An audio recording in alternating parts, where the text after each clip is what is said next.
Evening, everyone. My name is Todd Scholl. I serve as the lead learner for the Center for Educator Wellness and Learning. We call ourselves school. And of course, we would not be here without the South Carolina Education Association and a GPS grant from the National Education Association. And right now, today, starts something really important for the SCEA, and that is our early enrollment period. And you can go right now and join the scea.org if you are a new member. You can join at no cost until September. In other words, you can join today and not pay any dues until September. And that is just a great opportunity for you to join the movement, learn more about who we are, what we do, and the movement we're trying to build, learn about NEA's benefits, the benefits of being a member of the South Carolina Education Association, and of course, connecting with your local association. And no other advocacy association in South Carolina gives you membership at all three levels: the local, the state, and the national. So, again, we want to just encourage you, if you've been thinking about joining the SCEA, now is the time to do it during our early enrollment period. Well, tonight we're going to be talking about contracts. And throughout my career as an educator, I didn't give my contract a whole lot of thought.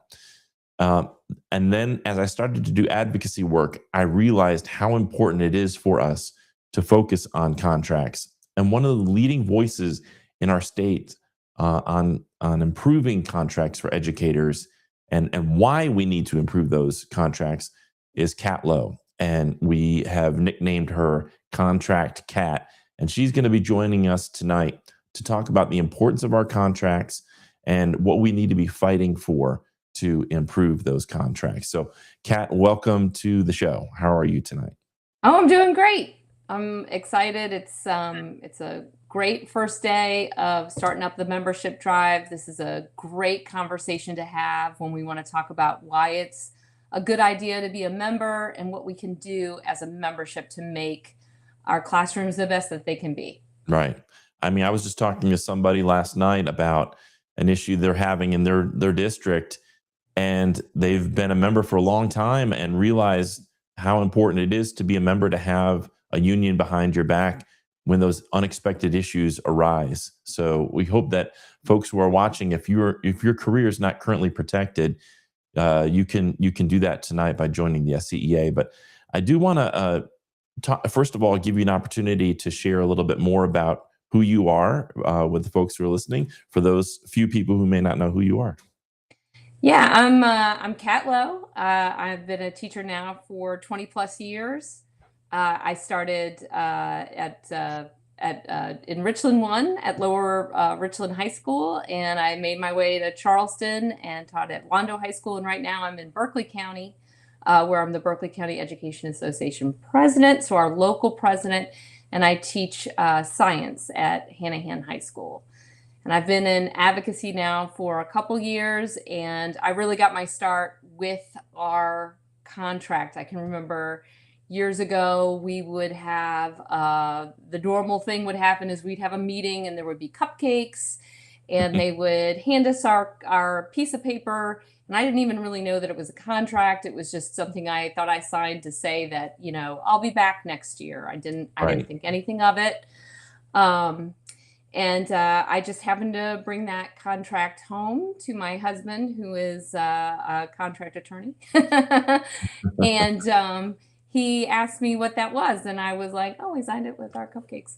And he was like, wait a minute. And, read through it and started asking really great questions. And I teach physics. And so I love understanding the mechanics of how everything works. And so Mm. I was positive that this contract, there had to be something more to it.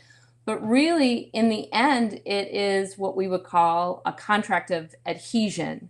And that's the type of contracts we get when we say okay to an app or to, your iTunes account where you just Right. get to scroll, scroll, scroll, accept. And so ever since I've become more aware of our contract and our other ongoing issues, I just see that as the deep mechanics of how we can get our classrooms to be better. So I really think that You may not feel like you have that direct contract issue where, oh, if the contract said this, I wouldn't have this problem. If you really want to understand, why we have some of the overwhelming issues that we have, the contract is a really great place to start to understand what we need to do to get things better. Yes, totally agree. And I think this is just something people take for granted, and then they think, well, the only way to fight for better working conditions is to support some kind of bill at the state house. But really, this starts at the local level with those contracts, because those contracts essentially either give you or don't give you the rights that you need as an educator to protect yourself from being exploited. And one of Mhm, those things, of course, is in so many contracts is other duties as assigned, mhm. which then gets used to take more of your time and to make you do more unpaid work. And that's really one of the big key issues here, isn't it? Just the idea that a school or a district can continue to ask you to do a bunch of unpaid work. And Right. because that's not specified as it is in other states where there's union protection and collective bargaining, that we wind up working many, many hours without being paid or compensated for it. Right. And, in the end, a good contract is good for both parties. And in fact, I would argue that this contract also works against the district. So, like to your point about unspecified duties, well, it's really overwhelming work, the work that we do. And because the contract doesn't clarify, the boundaries of what work is, we have a tendency to just go over the top and do too much when maybe even the district wasn't anticipating us doing what we did. So there would be value for the district to create parameters and supports to let us know like what the expectations are. And so, I really kind of uh, focus on how we can get the contract to change. So we have tried working with legislators who have been very open to the contract issue. Many of them are lawyers and are well aware that our contract does not foster goodwill between parties. So when we go to the legislature, what we have to remember is that they can make rules, but if those rules don't have penalties and they don't have ways for us to access, recourse, so like when we see unencumbered time not being respected in the way that was defined by law, it makes it really hard for that teacher to go in to their principal's office and district office and cite the issue without feeling like they are putting themselves in a position where they're going to get targeted. So there are no protections either, and there are no penalties really for the district. So by making a contract that really reflects what the local district needs, that would be the best way for us to move forward. And so to do that, as opposed to just looking to the legislature to try and solve these problems for us, what we really need to do is create coalition. And the best way we can create coalition is to get members into the SCEA, sitting down in those local meetings for the locals. So for my local, it would be Berkeley County, and really saying what we need as the supports and expectations for the 190 days of really good work that we're going to give to our kids in the classroom. And that is a bottom up build. And so that takes people to do it. Again, I think we have a lot of support at the State House to try and create these types of contracts. What we need, though, is we need those teacher voices working together. And so that is why we need people signing up. And today is a great day to do it because it's free. But to become a part of a coalition that is going to build these contracts that year over year get better and better. They are more truthful. They are more than just fair. They build goodwill and they build respect that we desperately need right now in our classrooms. I really think it would be beneficial for the districts to get teachers involved and trying to build a better contract. Yeah, absolutely. What would be your top three if you had the power to wave a wand and either add or change the verbiage in the contracts, the typical contracts, what would be your top three things you'd like to see changed? So the Right. top things I think that we absolutely have to have in there is language that allows teachers to break contract if when we find out what we get paid, because we have to sign these contracts before we get our, before we find out what our salary is, which is really crazy. I don't know of any other teacher contract, employment contract that looks like that. I do think that teachers should be able to break contract within a window after finding out what the district's pay scale is going to be, because of the fact that districts can be competitive with one another to lock a teacher in May, and then it turns out that the pay that was promised was not going to be there. I do think that teachers should be able to break contract without penalty. So I would like to see something like that. I would like to see some more rigid definitions about what they will be teaching next year. The other reason why teachers get overwhelmed is because when they come back into the classroom, they might be told that they're not teaching second grade anymore, that they're teaching third grade or they're teaching fourth grade. Or, for someone like myself, like, am I going to be teaching physics or am I going to be teaching forensics? It's important to have expectations of what we're going to be teaching the next year. So I think it's very important that the district makes plans such that they can set expectations and tell teachers what they're going to be teaching. Many teachers spend the summer doing professional development, and they should be doing professional development towards the things that they will be doing the following fall. So I think that in the contract would also be incredibly beneficial.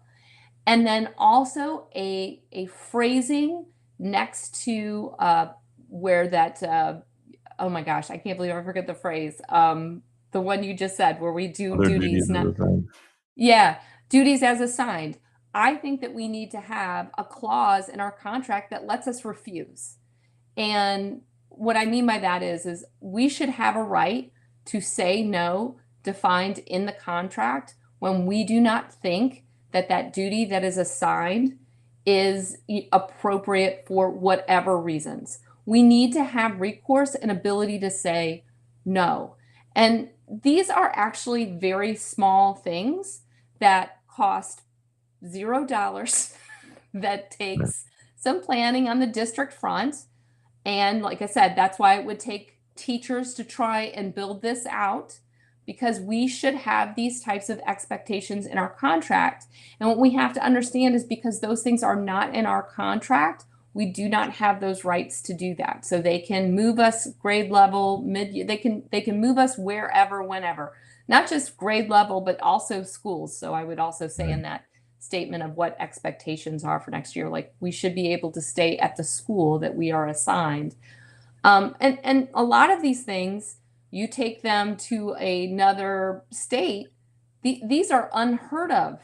That they would that this would be so seamlessly put into a contract that the district would have capacity to do those types of things. And like I said, it's not beneficial for the district to have a contract that is so one-sided that it also creates, even if the district, and if you don't want to treat the district as if it's a bad actor, but because of the way the contract is set up, and they have such overwhelming power to say and do things, it does make it so that it's difficult for the district to show that they are doing things of goodwill, right? Yeah. Because it happens at their whim, and there is no recourse or punishment if they decide that they're not going to fulfill whatever goodwill statement that they said they were going to do for you. How much of this seeming like lack of rights for educators is sort of a vestigial structure from the idea that this is a profession for women, and it's and they don't really need to be compensated or treated fairly because this is sort of just like they're almost like glorified babysitters, and Hmm. their husbands will be the breadwinners. I mean, it feels like there's a little bit of that at play here and some sort of patriarchal nonsense Yeah. going It on. I would argue specifically for South Carolina, it's even a little worse for that. If you go back historically on this contract, and you'll see that in places like Orangeburg, the few changes that have happened to contracts, and Orangeburg contract looks like most of the contracts look exactly the same, some Right. slight rephrasing, but mostly the same. But in Orangeburg, there was a time where part of that contract had a pledge that you would not join the NAACP or the Communist Party, and that was a part of the contract. So when we look at these contracts and ask ourselves how we got into this position, I think you're right. I think that these are probably documents that have just, been Xerox copied and copied over year with very little change and very little expectation. And so now, as that our position has changed and our expectations have changed, the contract has not. And so Right. it's not been the living document. Like, contracts are supposed to be living documents. This is something we have to sign every year. It Mhm. should be able to change every year to reflect the changes and expectations that are happening in that district. And it feels like it's not going to change as long as educators stay complacent and just don't say anything, don't use their voice as you mentioned that they should. I think there's this. I think there's sometimes culturally in South Carolina this idea of I need to comply and just go along with whatever the authority figures are saying, and I don't need to speak up because that would be rude of me, or that would be, you know, it would make me an not a nice person if I speak up and argue against uh, the structures that exist, or even bring up the idea that maybe this is a bit patriarchal and we ought to be moving into the 21st century and protecting the rights of educators to earn a good living and to be protected with a fair contract. And I think Right. so. So, what would be your message? How do we sort of get to this tipping point where there's enough educators, not just a few here and there, like you, kind of crying out in the wilderness, like, "Hey, pay attention to this." Like, how do we build the kind of momentum that we saw like on May 1st, 2019? How do we Yeah. rebuild that momentum and get to that place where we're just all in unison demanding better contracts?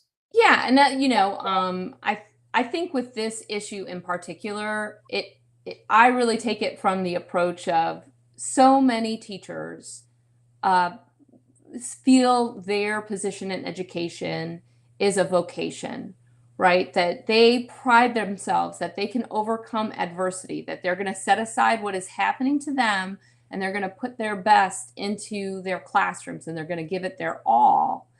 And because of that, I from talking to teachers, I think I recognize a certain level of discomfort about saying that these contracts are necessary to make their classroom better. Like, they see kind of a disconnect there because they don't need a good contract because so much of their focus is in the classroom and they don't want to be haggling out, Mhm. what's happening.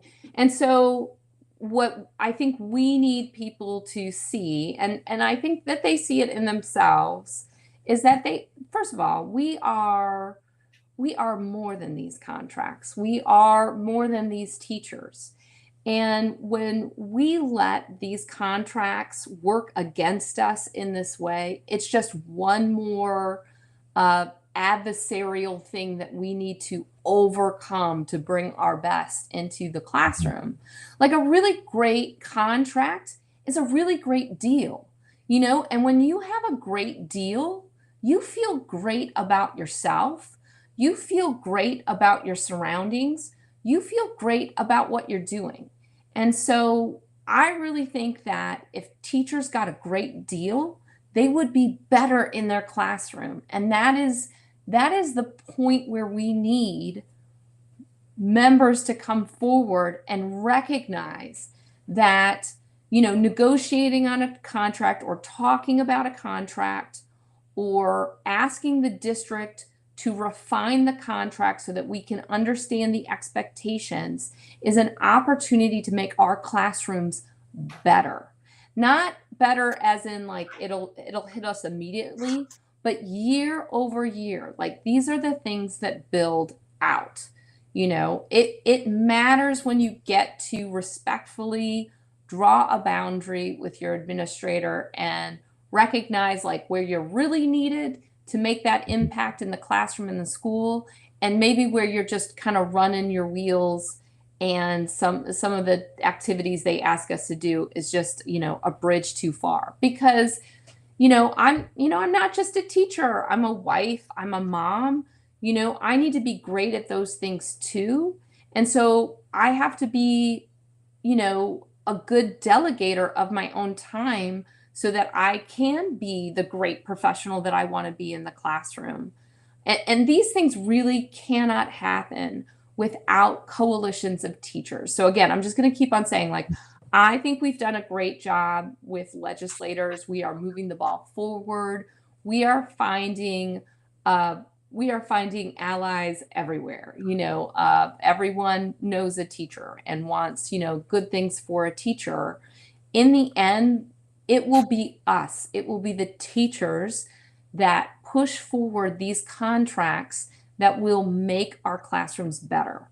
And there really isn't any other better way to do it, because, we can make good relationships with the people in the district office. We can make good relationships with the legislators, but the contract, the four corners of the contract, how it reads, it's a deal. And I think teachers deserve a good deal. Absolutely. And it would also help with recruitment of educators and retention. Oh, yeah. When a person feels like, if I have an offer to go somewhere else and I've got a better contract, whether it's not only just pay, but just better working conditions and a very Right.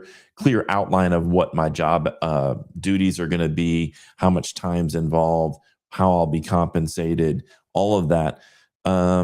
It's that is very tempting to turn to an employer who's going to respect me with a proper contract. What I know we talked a little bit about the signing day. Can you talk a little bit about signing day so folks remember like when that is and why Yes. they should maybe consider waiting to that day? Yeah. So, one of the things that we can do, I think the immediate, uh, heartfelt moment of like, oh, we're going to go on strike. We're not going to go on strike. We can't put the cart before the horse. I mean, in the end, what we need to do is make sure that we know what the contract says. And like I was telling you at the beginning, there used to be a time you'd walk in and there was a meeting, there were cupcakes and there was a paper and you just signed it and there was no thinking to it. But really, it's a very important document that locks you into your district for a year. Uh, and so, what we want a chance to give people, time to look over the contract and talk to the people around them about what these contracts are about. We have very few uh, rules that we can depend on when it comes to these contracts. And one of them is that we have until May 10th to sign. So if you receive your contract, if you already got it, or if you get it in April here, your principal can ask you to sign it right away, but you do not have to. They cannot take the contract from you. You have until May 10th to sign it. And so we're asking everyone to wait until May 10th, because by waiting till May 10th, it gives us an opportunity to do that thing that I'm talking about, is building coalitions, talking about our contracts, and deciding what we want things to look like. One of the things I always tell my Berkeley County group and people that I've advocated for and with for many, many years, is this phrase of what we allow is what will continue. Mm. And so if we allow ourselves to just sign the contract because we don't think anything's ever going to change, I hate to be the bearer of bad news, but it's not going to change because that's what we allowed. Right. And so we have to change the way that we are doing things. And this means that you may hear from an administrator. I get an email from my administrator reminding me, like, remember to sign it, you know. But it's an important exercise for everyone to remember that we actually have agency already. And we should try and build off of what we do have. And we have each other. And the few years that we have done signing days, you know, it never really felt emotional when you would do it. Again, you know, you get a cupcake, so they're like, that's an emotion, I guess. But you know, the few signing day events that we have had, and you sit next to your friends, your neighbor teachers, your teachers that are in the SEEA. That's the other thing I love about SEEA. You know, instant neighborhood, instant community of people. You get to look around, and it's like you're making a deal with those guys. Like, we're going to do this one more time. Right. Because it's a commitment. You know, I think people forget. Like, it is an all-in moment. Yeah. Because if you break contract, you know, they still have capacity to take, you know, your license. They have capacity to change your world. Right. And that, again, that overwhelm is very real. And it feels like you have agency when you get to sit down with your colleagues and tell each other that, like, we're going to do this again. We're going to do this together. Right. We're going to make it better. And we've like I said, we've made progress, but we can make much more progress if we have more members. And so that is my big ask tonight, is like, I want a contract for us. I want something that we can be proud of, something we deserve, and it is something that we need to do together. That's right. So why specifically the SCEA? So for someone who might be watching, they're not a member of an advocacy organization, why is it that the SCEA specifically is the advocacy organization for educators to join to actually create the kind of change that we're talking about? Yeah, this happens. The SCEA is, you know, it really is a local level build. So, you know, essentially every local district has, you know, I'll talk about BCEA in particular. The second you sign up with the SCEA, you are put into your district local. And there are already members in there that have been working at the schools and the district that you are at. So you are already locked into those good teacher neighbors that you need to make it through the year. You know, for many, once you sign up, you're locking into, you know, neighborhood teachers that are at your school.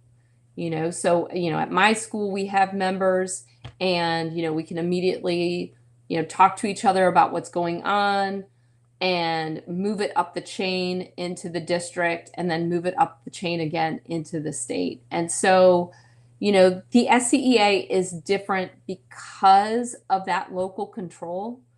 And what happens in Berkeley County is decided by Berkeley County teachers. So we have meetings, we have our own agendas based on, you know, the members that are involved. Like, all you have to do is start coming to a meeting, and you can put ideas onto the agenda of the things that we want to do.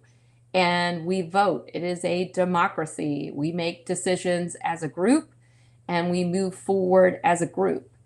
And you get representation right away.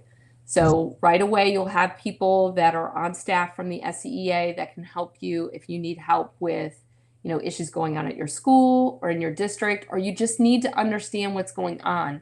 It's always better to have that person that you can call that isn't gonna judge you. You know, the one thing I'm always shocked by is, man, I don't know any worker as hard as a teacher. And I'm sure that people can bring examples, but like, when I walk around my school, I mean, everybody's hustling, everybody's working, and it is a grind of 190 days.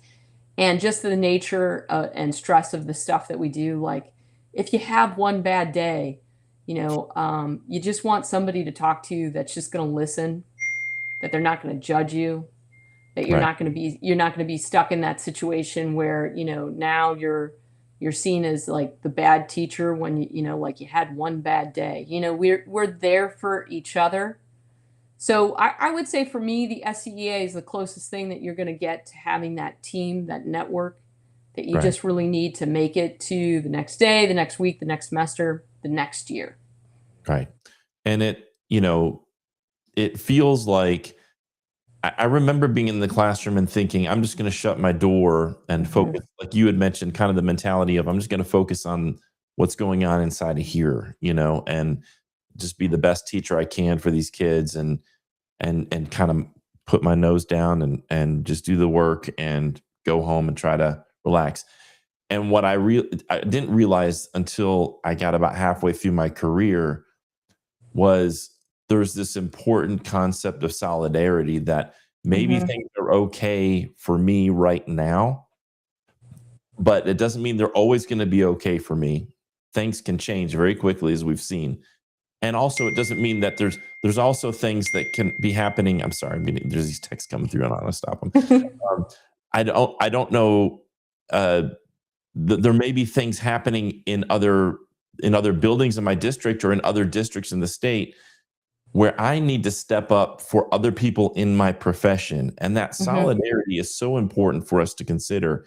And the best way we can do that is by joining an organization and coming together and organizing, like you said, starting at that local grassroots level and then coming together at the state level to figure out what's working locally, what's not working.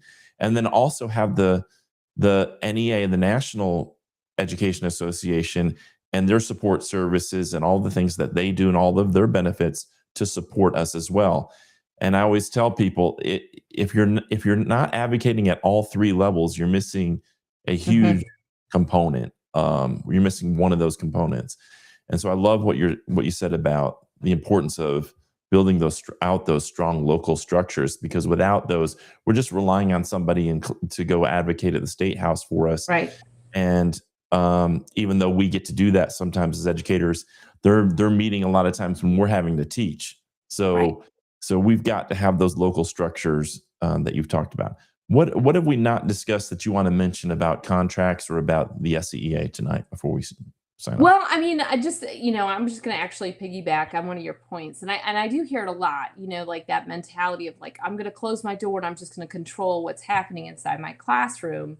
And, I think that we have been so overwhelmed and for dozens of reasons that has been our thought process.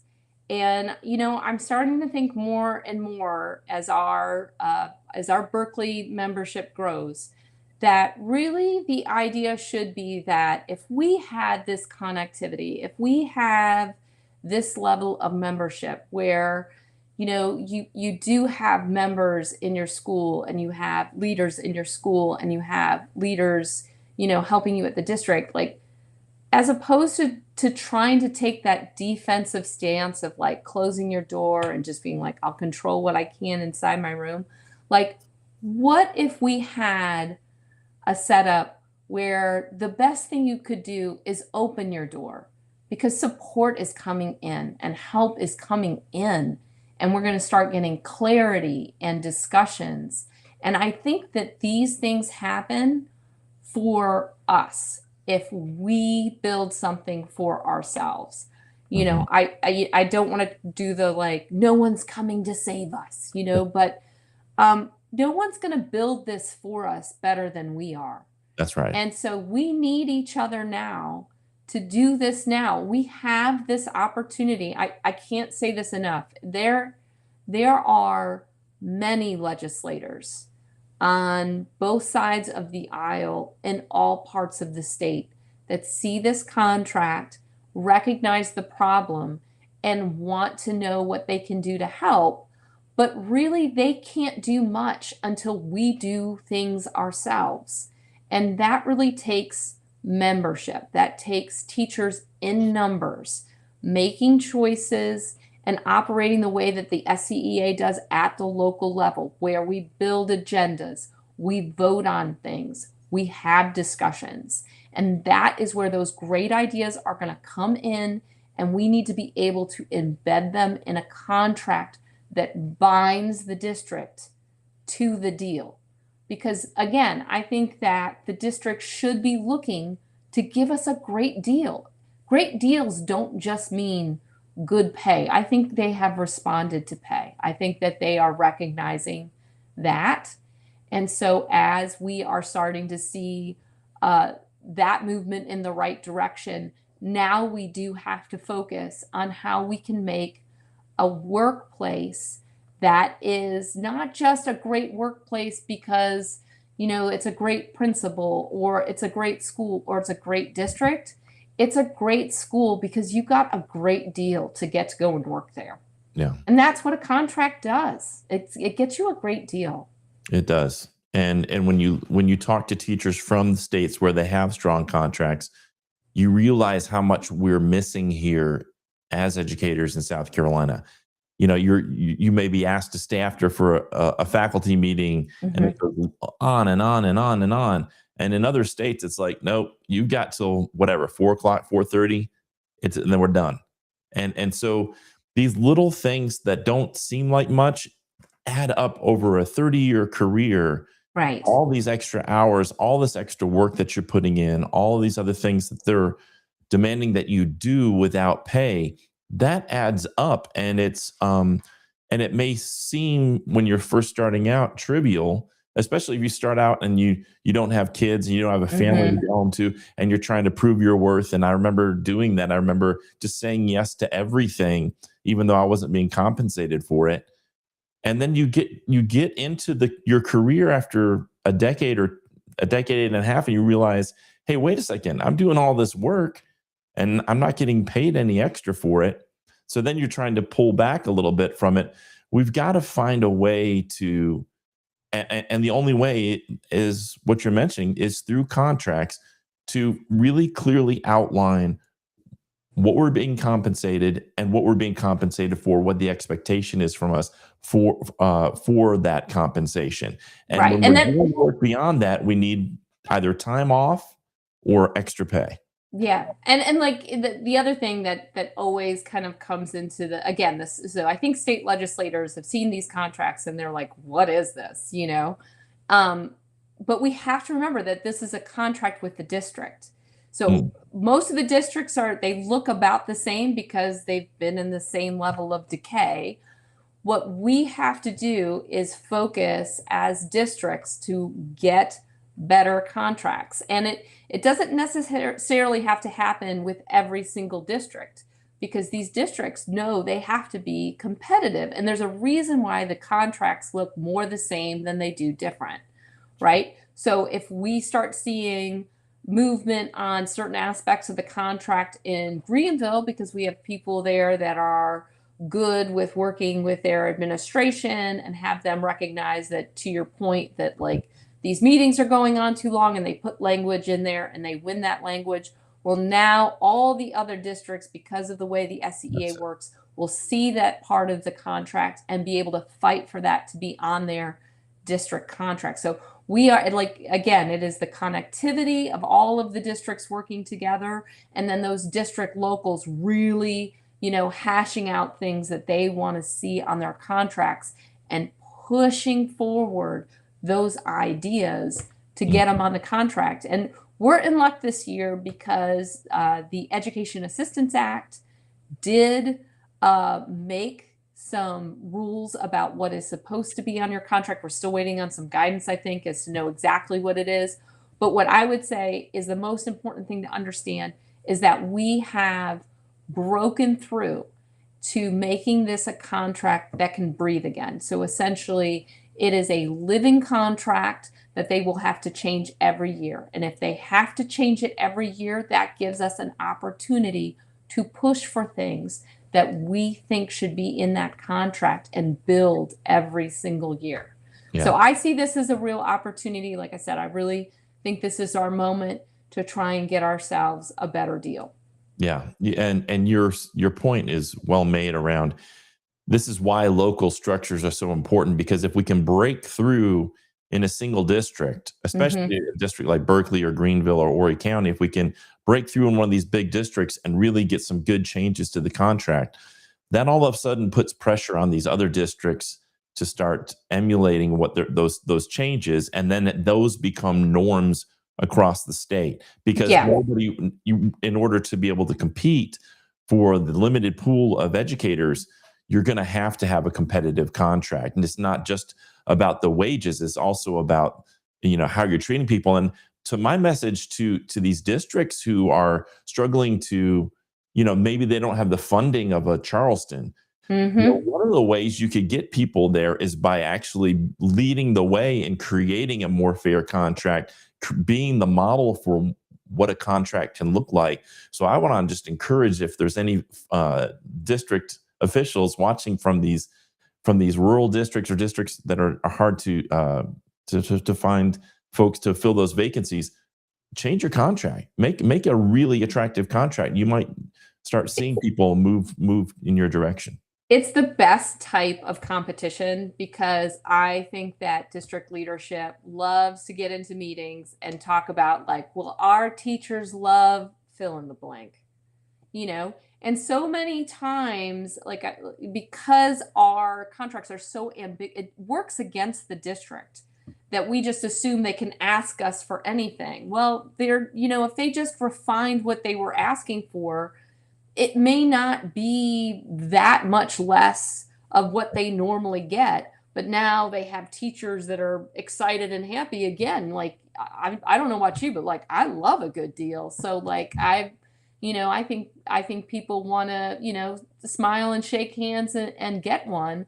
And so again, I just think that this is a great opportunity for us to try and build and make it so that teachers really understand that their agency, they have a voice, and their voice just gets amplified when we build coalition. And I think the best coalition out there is the SCEA. Yeah. Well, Kat, thank you so much for your relentless and consistent advocacy, especially on this issue, which has earned you the nickname of Contract Cat. Thanks. I don't know who came up with that first, but thank you so much for leading the way on this issue, because I do think you're right. I do think the contract is the mechanism we need to be looking at to create the kind of working conditions that educators deserve, and those working conditions become our students' learning conditions. And so if we really want to benefit students, if our goal is to be student first, really we've got to take care of those who are taking care of our students, and the best Yeah. way we can do that is through a fair contract. So thank you so much. Yeah, absolutely. I appreciate it. Thanks, Todd. All right, Kat, thanks so much. All right, everybody, that was Kat Lowe, Contract Cat. Hope you enjoyed that conversation. And now is, if you're not a member of the SCEA, now is the best time for you to join. If you are a new member, you can join today at no cost.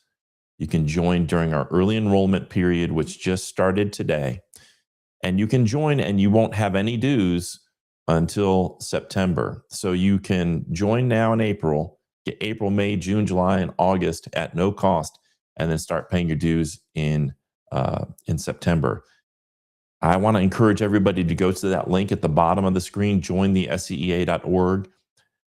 Kat really eloquently shared how our collective voice has power. When we're just individuals in our classrooms, we can have impact over our students. But when we come together in our profession with solidarity, with a collective voice, we can make the changes that we all deserve. We can get better wages. We can get better working conditions. It is not hopeless if we come together, and we come together through the South Carolina Education Association, which is the only union for educators in South Carolina and the only education association that gives you membership at all three levels: the local, the state, and the national.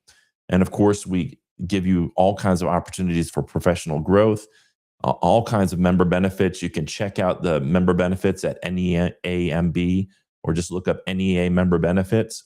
Check out all of the benefits that come with being a member of the largest labor union in the United States with 3.2 million members across the country. And by the way, this is not just for classroom educators.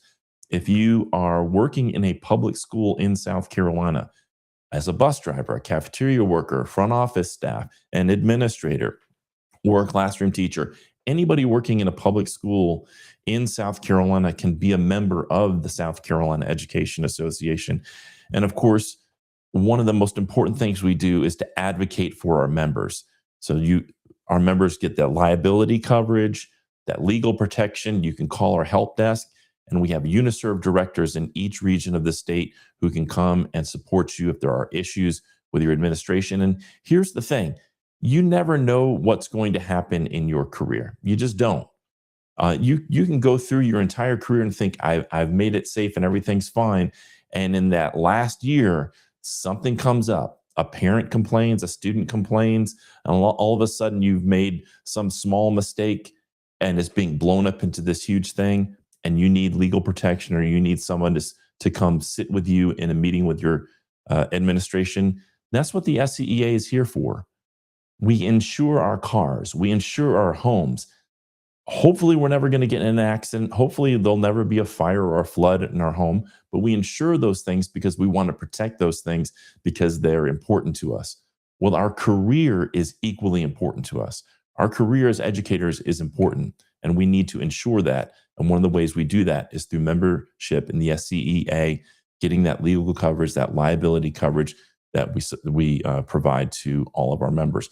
It is important to note that when you're paying at no cost, that legal protection doesn't kick in right away. So please make sure you're aware of that.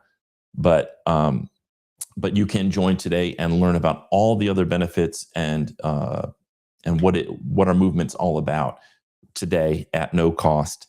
And we just want to encourage everybody to do that. It's a no-brainer. If you're not a member and you haven't been a member and you're even thinking about it, now's the time to do it. It's an obvious thing to do.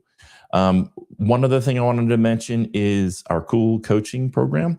They will be doing this tomorrow night.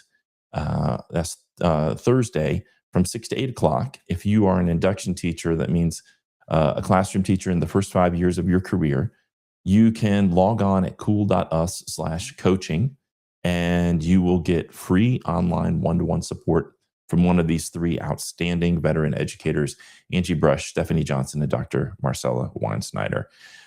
They are on every Tuesday and Thursday. They will be taking a break next week as we have spring break, but then they'll resume the week after. And just let all of the induction teachers in your area know about this free program. You don't have to be a member of the SCEA, but it's every Tuesday and Thursday night, and you don't have to log on for the whole 2 hours. You can just log on at whatever time is convenient within those 2 hours and get the support that you need. So thanks again to Kat Lowe, and thanks to everybody. So many people tuned in: Cassie, Kiana, Mev, Stephanie. I haven't seen you in a while, Stephanie. How are you doing? She says, amen, Todd.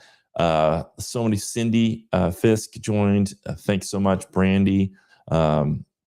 Thanks, Rita, Mary Rita, tuned in. Mitchell, thank you so much for tuning into tonight's live stream. We hope that you enjoyed it. If you did enjoy it, please like it. One of the most important things you can do to help us, and it's free and easy, is just like the things that we post, comment on them, and then share them on your timeline if you feel that they're relevant to the people in your area.